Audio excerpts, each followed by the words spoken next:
ఈ రోజు నీ చేతుల్లో బైబిల్ ఉన్నదంటే కారణం ఆయనే. ఆయన ఎవరో తెలుసా? William Carey. ఒక్క విలియం కేరీ 17 భాషల్లోకి బైబిల్ తర్జుమా చేసి నీ చేతుల్లో పెట్టాడు. అంతేనా? అక్కడితో ఆగిపోయాడా? నీ చేతుల్లో పెన్ ఉందంటే కారణం విలియం కేరీ. భారతదేశంలో మొట్టమొదటిసారిగా ఇంక్ తయారు చేసింది ఆయనే. జిందగీలో రైలు బండి ఎక్కినావు అంటే కారణం విలియం కేరీ. భారతదేశంలో మొట్టమొదటిసారిగా స్టీమ్ ఇంజన్ పెట్టింది ఆయనే. బ్యాంక్ లో పైసలు పెట్టినావా? కారణం విలియం కేరీ. భారతదేశంలో మొట్టమొదటిసారిగా బ్యాంక్ పెట్టింది ఆయనే. పొద్దున్నే లేచి ఈనాడు, జై తెలంగాణ న్యూస్ పేపర్ చదివినావా?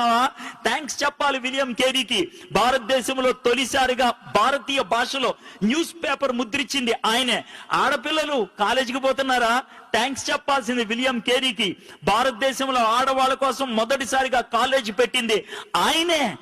మీ తాతయ్య చచ్చిపోయిన తర్వాత కూడా అమ్మమ్మ బతికుందా? థ్యాంక్స్ చెప్పాలి విలియం కేరీకి.